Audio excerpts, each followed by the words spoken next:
Welcome back to Takacs McGinnis Elder Care Law Hour. I'm Barbara McGinnis. November is Alzheimer's Awareness Month, and because of that, this episode is going to be talking about alternative therapies and adjunct therapies for folks with dementia. And I'm attorney Chris Johnson. Today, in this segment, our guest is professional dog trainer Linda Gregg to talk to us about the different types and benefits of pet therapy. Welcome, Linda. Thank you for having me on the show. I am so excited to be here. You're so very welcome. I was hoping we could start by you telling us the different types of emotional support dogs, therapy dogs, and service dogs. I think people throw around those terms interchangeably and are not sure what they really mean. There's a lot of confusion about which one is which, because I'll have a lot of people call me a therapy dog, and actually they mean it for a service dog. A therapy dog is actually your personal pet that is trained to visit hospitals, nursing homes, schools, just wherever therapy dogs are allowed. An emotional support dog is there for his owner because the owner has some sort of disability, maybe depression or something. He's not really trained for tasks, but he's trained to be with her or him. And they can travel with the dog, and they cannot be denied housing for the dog. A service dog is trained specifically for a person with disabilities. They're trained for specific tasks like diabetic alert dog or getting groceries off the shelf. Service dogs require a lot of in-depth training. And with service dogs, you see some controversies in the news sometimes that some people try and buy the credentials or the little vests that they wear off the internet. Can you tell us about that? It sounds troubling. It is. It's a big problem. And there's not really any easy answers for it because there are no regulations. So if I was a person of that mindset, I could order whatever I wanted to for my dog offline, and it would say he was a service dog, and I could take him with me everywhere because you can't be denied bringing your dog. But a friend of mine has service dogs, and a legitimate one, and her dog has actually been attacked by dogs that were not true service dogs. But because the companies are afraid of being sued, they allow the dogs in. Oh, that's too bad. That's a shame. So, more about just the training requirements. It sounds like the service dog might be the most highly trained or the most investment made into that dog. A service dog requires a several-month investment in training and time, and even after they're trained, you have to keep their training up, or it will want them to keep them in practice. Like a diabetic alert dog is trained on the low sugar scent and the high sugar scent. A friend of mine has a service dog, and she actually gets clothes out of the refrigerator, clothes out of the laundry, like the washer and the dryer. Oh, wow. I think I want one of those. Yeah, for sure. I'm pretty sure I want one of those.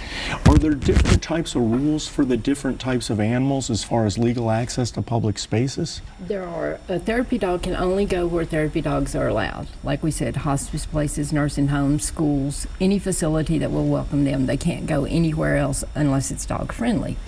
An emotional support dog can live with its owner even if dogs aren't allowed and travel with its owner. A service dog can go everywhere with its owner. Are there certain types of registration processes? There should be, but unfortunately there's not. It's like a big problem, but no one knows how to solve it. A cousin of mine in Kentucky, he says little service dogs have like a little ID or something saying, that's what they are. Interesting.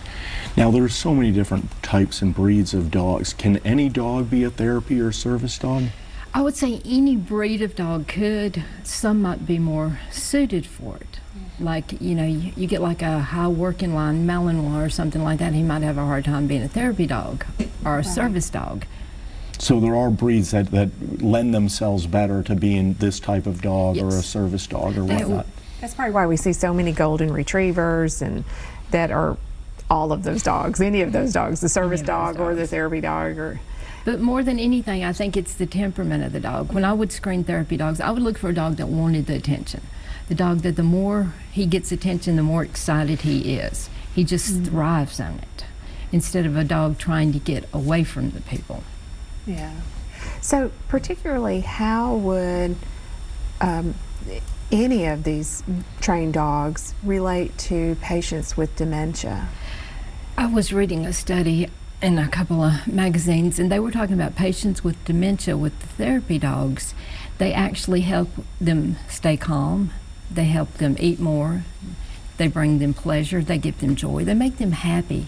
They get them socially interacting, whereas they might not. They get them mobile, whereas they might not get up. They may get up to go see the dog or to actually move to see the dog.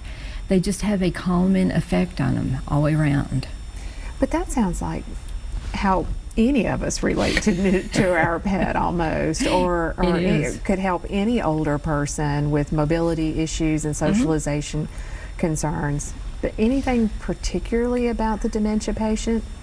That's, the research that I found when I was researching it, it specifically said it reduced their agitation, it helped them stay calm, it increased their appetite.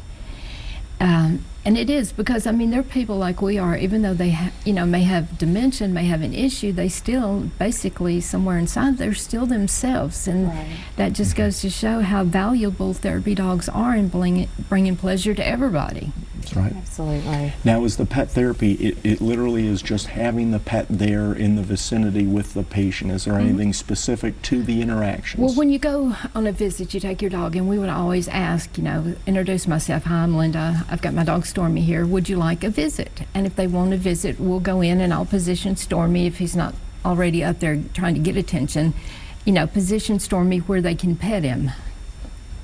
So, is it the petting that keeps them calm? It's the presence, it's the calm, it's just the unconditional love.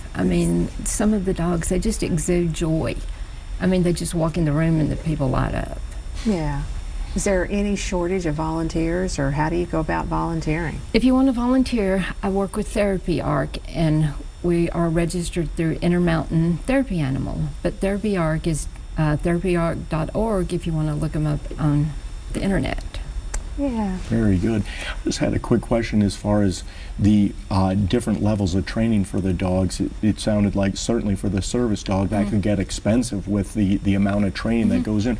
What is the cost to getting different dogs qualified for this type of therapy? Well, a service dog can cost up in like $25,000 or more. Wow. An emotional support dog, there's not really any regulation, so the training would be kind of, I guess, whatever the owner chose. With the therapy dog, it wasn't that much. It was like right around $150 for me to get Stormy through the class and get him registered. Oh, that's fantastic. So that means there's a low bar for entry. That's right. Oh, yeah. That's fantastic. I do think we've got some contact information for you, Linda. Maybe that's up on the screen now. Awesome. Oh, and Linda, you have a Facebook page for one of your dogs, don't you? Yes, I have a bull terrier named Zeus, and he has a Facebook page. It's actually my business page, and it's Tennessee Canine Counselor on Facebook. Tennessee Canine Counselor.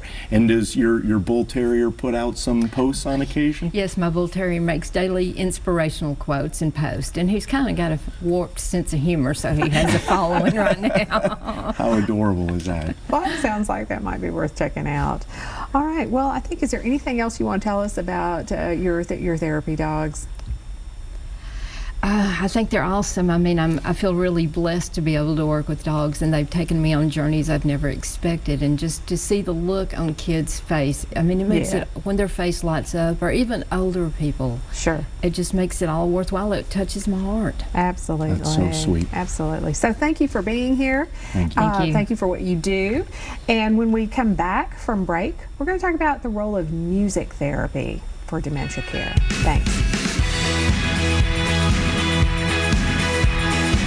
This is a Storm 5 weather update. For weather on the go, download the Storm Shield app.